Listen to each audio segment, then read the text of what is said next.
The arrival of the COVID-19 vaccine here at Tripler. We have 30 minutes for today's press conference portion. We will do our best to answer all of your questions.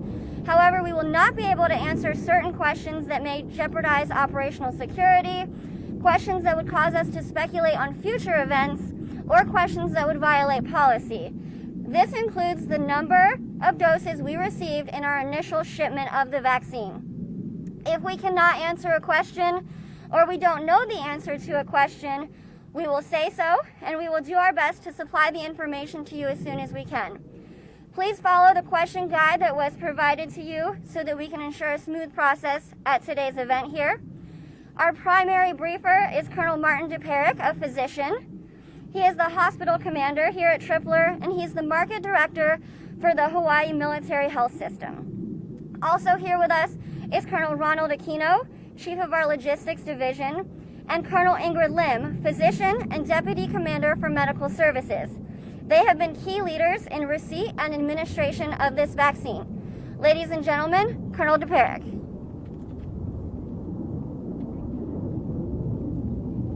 All right, good morning, everybody, and I swear we did not arrange with our Air Force brethren to take off just as we were starting the conference today. But aloha and good morning, and welcome to the campus of Tripoli Army Medical Center. This is such an exciting time in history, and I want to thank you for your interest in capturing and sharing it, as I know you're doing with not just us, but with other hospitals across the islands. Tripler was selected as one of the initial sites to receive doses of the COVID-19 vaccine. We're honored, and I'm going to take my mask off here, we're honored that we get to be a key player in reaching the end of COVID. The Department of Defense COVID-19 vaccine plan will implement a standardized and coordinated strategy for prioritizing, distributing, and administering COVID-19 vaccines to protect our people, maintain readiness, and support the national COVID-19 response across the entire United States.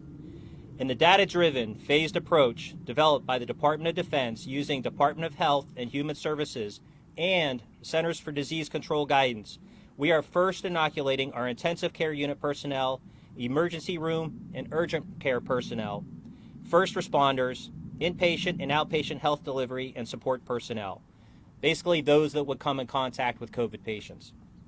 This first tier includes both active duty, civilians, and contractors who have volunteered to receive the vaccine.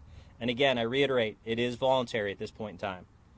We began inoculating our first staff members yesterday morning in earnest, bright and early, and will continue to do so through the weekend, and the team is actively doing that right now.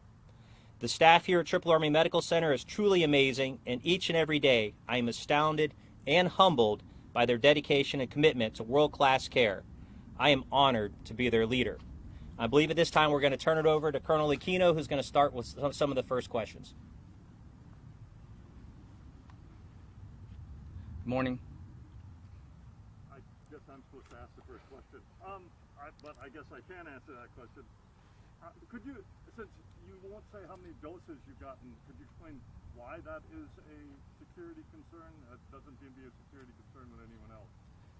So yeah, that OPSEC thing, that's Mackenzie can answer that one. However, for the initial doses coming to us, that was determined to come to Tripler.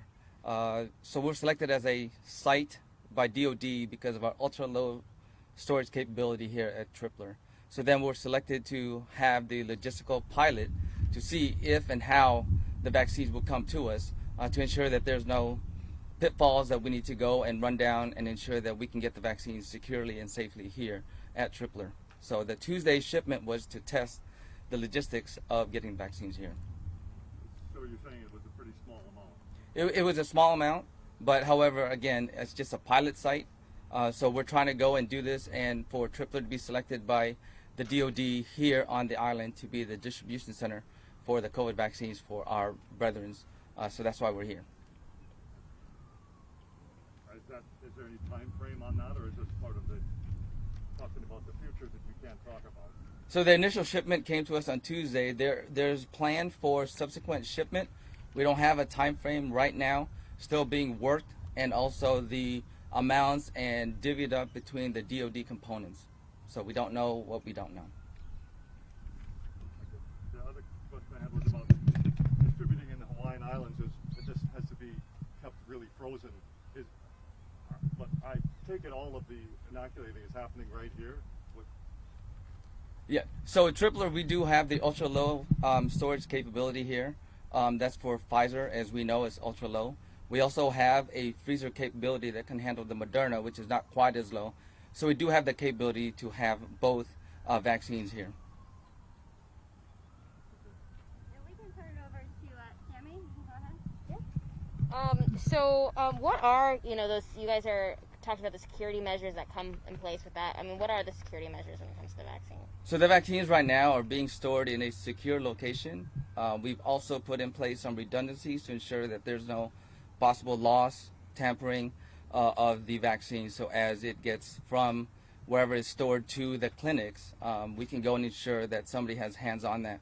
So we have redundancies to ensure that it's safe at all times. And you had talked about the ultra low capacity. Could you guys talk about your guys' capacity and what you're capable of handling here? Not right now, but we have the capacity to handle for Department of Defense.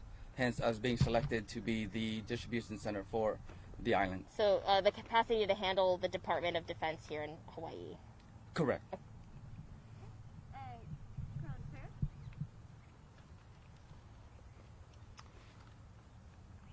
We have the first question. Yeah. So how many people are you talked about the kinds of people were being inoculated? What can you quantify? How many are Yep, being? absolutely. And so what we're doing is we're going very similarly to what the CDC is doing, following a tiered approach. And as you heard in my introductory comments, so that's starting with the healthcare providers, those that would be likely to come in direct contact with COVID patients. And even within that, there were sub-tiers. So we started with, again, our ICU, where the COVID patients would be if they were very ill and they were in the house. The ER, where a COVID patient would enter into the hospital system. Those were our very first folks that we hit. But then we're also expanding that to our outpatient clinics. Anybody that could come in for a routine visit, they've got a cough, they dig a little bit further, they had contact with a COVID patient, and that becomes more concerning, and we're doing testing to see if this is indeed another COVID patient. So all through our healthcare, we're doing that part. We also worked very diligently ahead of time, and we went out ahead of time to ask people if they were willing to get the vaccine, because again, it's voluntary. But just as the CDC had recommended, we're working with within the military system, the police department, the MPs, the security forces, the fire department, first responders, ambulance drivers, all of these types of folks that are critical, not just in the military, but for the civilian sector as well, to be there to be the first responders. So they're also being offered this opportunity to get it at first. Once we get through all of that medical, then we'll continue down the phases, very similar to what the CDC is doing, where we're going to expand it to other people in the medical system, in the hospital. There are some critical national capabilities here on the island that we'll be offering it to, again, voluntarily. And once we get through that, then we get into the further phases where we've already started identifying people that are high risk to die from the disease. And we've already had quite a few patients here at the hospital. Most of them are older that have suffered from, and we've had quite a few patients die, unfortunately, from COVID. And so we're going to be going after that population, which is what we really want to do, is stop people from dying from this disease. And only after we get through that will we offer it to the general masses for us, which is a lot of our younger active duty soldiers, our beneficiaries, so our dependents, our retirees that are in good health. But that's going to be after we go through those first tiers. So how many are being inoculated in this first phase? So can't give you specific numbers again. And you did ask the question about, well, why can't we talk specific numbers? And I can just answer that a bit for you. Really, the Department of Defense takes operational security very, very seriously and very closely. And so others could be watching and they could infer, well, how much of the military are they capable of inoculating? And we're not trying to give any adversary an edge on us. And so that's why we can't get into specific numbers. But I can tell you that as it comes in, we're just going to go as rapidly as we can. Both us and the hospitals on the island and across the nation are really praying for, all the manufacturers to be able to get as much out as quickly as they can. And I think one of the key things that we just heard this morning, and you probably all heard it as well, even as we started the inoculations, we found out that there wasn't just 5 doses in a vial. It was more like 6 and sometimes 7 because of the amount of stuff that was in each vial, the amount of vaccine and the diluent that was in each vial. And then that was pushed up very quickly through our channels, but it was also being pushed up by many other hospitals across the nation that got it in the last couple days. And then the FDA was able to quickly look at this and go, okay, yes, you can give 6, and if you can even get 7 full doses out of it. And that basically is kind of a Christmas present for the whole healthcare system, you basically just say that we've increased the amount that we have by 20%.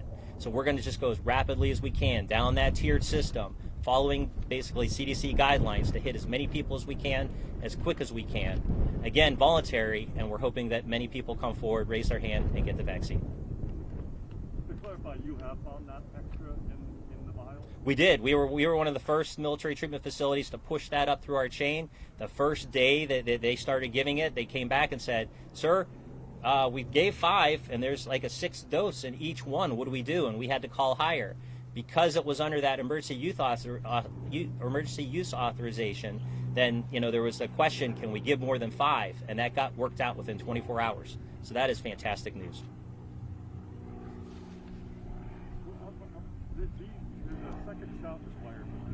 Yes, there is. So you save some back, or do you expect to give the second shot later? That's a fantastic question. We are not saving it right now. We are using what comes in as quickly as possible. So that first dose that you get, they haven't come down on an exact number. You hear numbers from 50 to 70% as far as efficacy.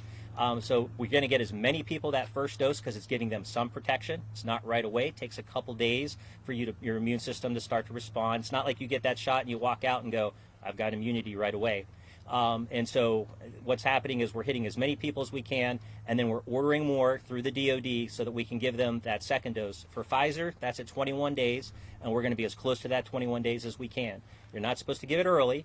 We can be a little bit later, but we're going to be as close to that 21 days as we possibly can. What Tripler is doing is booking a second appointment. So if you come in today, and before you leave, they're going to book you an appointment 21 days from now, expecting you to come back. And if you don't show up, we'll be reaching out to go, "Okay, you're due for your second shot. Come in," because that's when you get the full immunity. And that's really important. Everybody, for the military, for the civilian sector, across the board, it's not just one shot. You got to go back for the second shot. You kind of answered it, but so it's not just exclusive to military personnel, and you are going to also have it available for civilians also, right? Absolutely. So this isn't just us, as we say, the green suiters or those wearing the uniform. This is going to be available to our dependents, to our retirees. We're also going after civilian staff, contractors within the hospital, within the medical system, because that's going to be protecting both our systems and our patients. So it is not just the military. It is everybody that's eligible within our beneficiary system. Another question? Sir, when it does become more widely available, particularly on the active duty side, is it going to be prioritized based on unit or age of the service member or their job specialty, or how is that going to be prioritized? Another good question. And so absolutely it will be. And so just as you heard me say, even in that second phase, before we even get to those that have comorbid diseases, there are some national defense elements that are considered extremely important. We're going to hit those right away, but that is a very small fraction of the overall numbers of active duty. The vast majority of our soldiers are relatively young, they're in good health, and the risk of them dying is very low. Where the risk is they could get exposed to this, they don't know they have it, they give it to somebody else, it ends up in somebody's home and it goes to a parent or a grandparent or somebody else with that comorbid disease, or what we worry about the most, a nursing home. So as we go down, then we will prioritize. A unit that's going to deploy, that's going to go to a combat zone, for example, will be ahead of a soldier that is not going to deploy, is just going to be here back at home station. And then we'll again follow that priority list, work our way down as quickly as we can.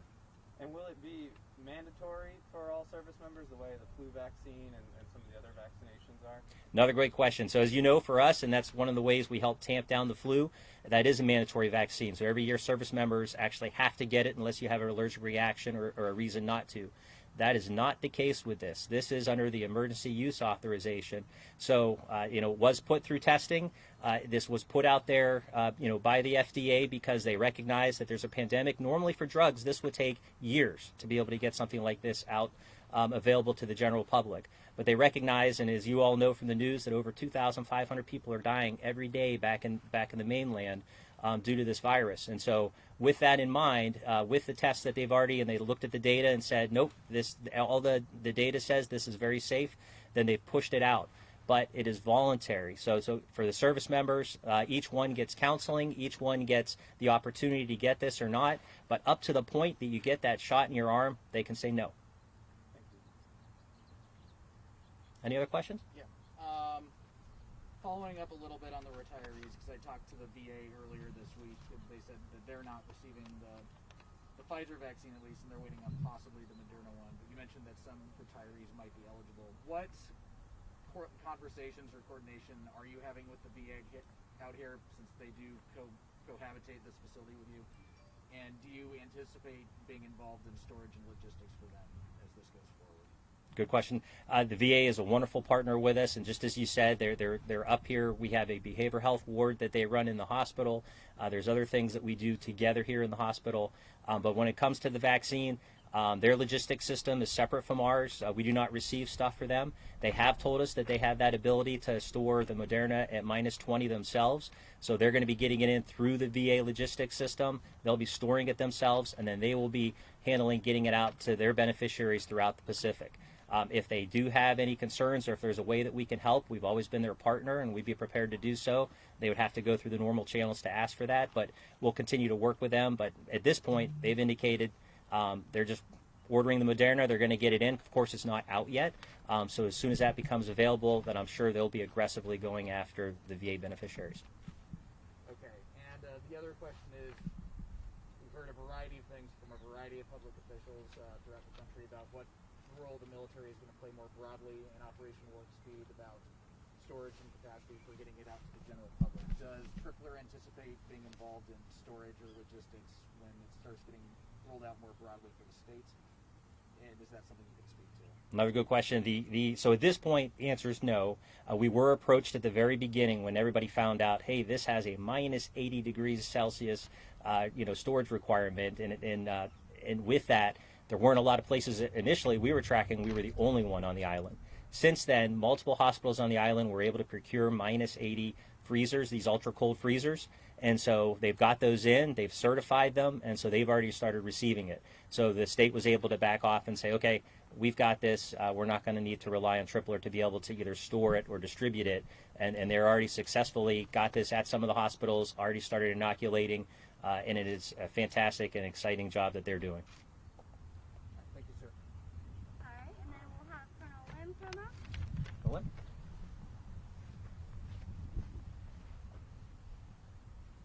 Go ahead, Colonel. Hi, yeah, I was wondering what's the feedback like from people at the hospital? How many are willing to get the vaccine if they are given the opportunity?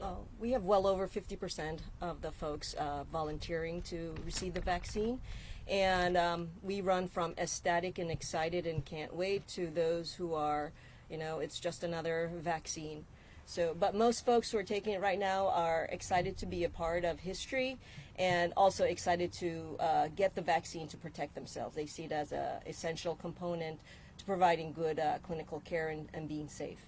Are you guys encouraging in any way that people, do make the decision to get the vaccine? We encourage them to think about it, and for those who have concerns, to talk with either family members or their doctor if they have specific medical conditions that they're concerned about. And then William? Yeah, Colonel, thank you. Have you given dozens or hundreds of inoculations already, and any early feedback? We've given a few hundred, and the feedback has been they were just glad to be there and to be part of it. I think most folks, any kind of effects is mostly, the spot of the injection, the point of the inoculation, that it's a little sore the first day and then it goes away. Okay, so nothing more serious. Not that we've heard of, but we just started, so a lot of the adverse effect comes several days later, so we'll be waiting to find out, and we've encouraged them to make sure they talk to their PCM and supervisor if they have any problems. That adverse effect is typically like flu-like? Some flu-like, like headaches, etc. Okay, all right, and are you seeking formal feedback, and how? How are you tracking these people, and what are you doing to track them? So track them. Right, so you've given several hundred. Right. You're going to give many hundreds of inoculations. How closely are you getting information back from them? How are you doing? How are you doing? How are you doing? So, okay, we're not following that closely. I mean, they're advised to talk to their PCM. So most of our folks are beneficiaries within the hospital, so they would talk to their providers. Also, their supervisors. If they're not feeling well, we're going to know. And that way we can determine. We have public health physicians and occupational health docs, and we have a lot of primary care providers here in the hospital, and they will be keeping track of that. We do have a process because we use the VAERS system to report any adverse effects, but also internal communication within the hospital should anyone report an adverse effect. So we're tightening that up. And we do have some time for additional questions if anyone has anything that they don't think got covered. Well, let me just expand on that for you, the question that you had. Just as Colonel Lim said, this is being tracked across the entire Department of Defense because here we're just one site. And to go back to what Colonel Aquino said at the beginning, this first initial phase, like this batch that we have right now, was like just enough that they sent out as a first test because they wanted to make sure, because we were talking about across multiple sites that they started this at, that there was no problem, that it got there, that the temperature held, that we didn't lose any vaccine. That was really one of the keys. Nobody wanted to lose a single vial or a single dose. And so that one of the keys here was to just test the system. And then the DOD is going to be pushing it out a little more broadly over the coming weeks once they can assure, okay, we've got this down. We're not going to lose anything. Do we get any lessons learned? Is there anything that we could do different to make sure it's getting out safely? And so that is being run at the much higher levels and being scrutinized and watched very closely, again, to make sure that it's done safely and carefully. On your question as far as the data that we're collecting, her team is doing a fantastic job of getting all the information you normally would get getting a vaccine, but we're trying to gather other stuff as well. People don't leave for about 15 minutes after they get the vaccine because we want to make sure nobody's having a reaction. There's no issues whatsoever. If there was, then we would report those up. And the DOD across, Pfizer, the FDA, everybody is watching to see, are there any other problems? And that is pulled up and looked at very quickly to make sure that this continues to be, as everything has shown us, a very safe vaccine. Can I ask one follow-up? Do you have any estimation of how many DOD members will, if they all volunteered to get this, potentially how many inoculations in Hawaii are we talking about for DOD? That is a good question. That we'll have to get to you later. If I gave you an answer right now, I'll be honest, I would be pulling it out of thin air a little bit. I know some of the rough numbers, but really what we have to provide you is not just the Army, the Air Force, and the Navy that we're working with, Coast Guard, National Guard. And we will research that and try and get that to you later. Again, it's going to be offered to everybody. The hard part is how many people are willing to get it right now. And so that's the part that you are a key part of as well. That people understand that this has already been tested on thousands and thousands, tens of thousands of people, and that they've said that this is a safe vaccine. For us, as we've already started this and they said they've gone through hundreds, we have not had any significant issues at all at this point, and we're driving on getting as many people as we can. But the key is going to be, as it becomes more widely available, as many people getting this as possible. Because the other key point that you hear in the public health realm is we're shooting for 70%. Eventually, we're shooting for 70% of the nation to get inoculated. That's when we can really hope that COVID will be tamped down to a point where it becomes almost non-existent. It probably will never go away, but it won't be the threat that it is to people right now, and you won't see the deaths that you're seeing right now. Yes? Can you tell us how many other sites were selected for this pilot test, logistic test? Yeah, we're the only one in Hawaii, and for that part, I don't know that we were supposed to push out specifically how many other sites. I can tell you that it was several, and that they were very thoughtful as far as spreading it around the country. But on Hawaii, we are the only site, but that is also because we are the only DOD site that was able to hold that ultra-cold freezer capability.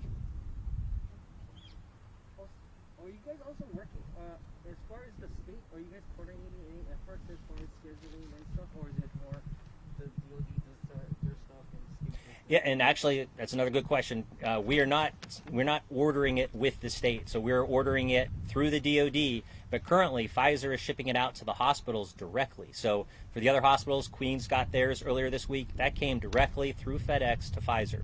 Ours came directly to us as well. So in this phase, in this initial rollout, Colonel Aquino explained to me that back at FedEx headquarters, they are watching every single shipment very closely. And I think if you heard, even yesterday, they had an example where there was a shipment of 2 boxes that got too cold. They got beyond the temperature that was allowed, and FedEx was able to track that, and it alarmed back in their headquarters, and they were able to say, don't deliver it. It never got off the truck.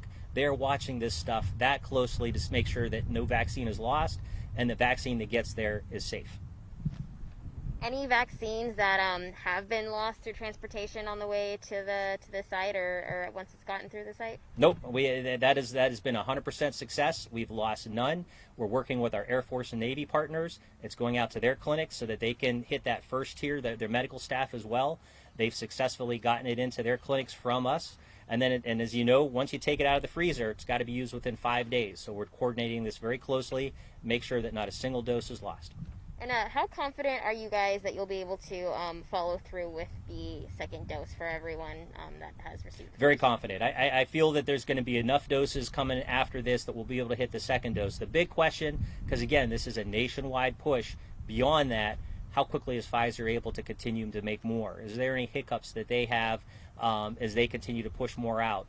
Moderna, we hope, is going to be, we're all watching very closely when that's going to be able to ship to sites, because everybody's competing for one vaccine right now. Once a second one is out there, then that's a lot more places that are able to get it, and then there's not quite as much pressure, as far as everybody going to just one person.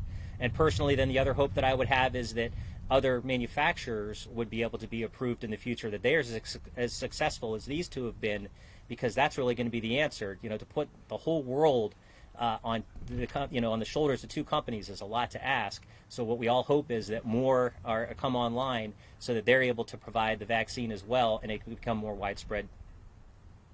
Can I ask you, when the Moderna becomes available, is that really going to increase the volume of doses by a really big factor? It will. That because they've already said that they've got I think twice, not quite twice as much, but they've got more prepared to push out than Pfizer initially had.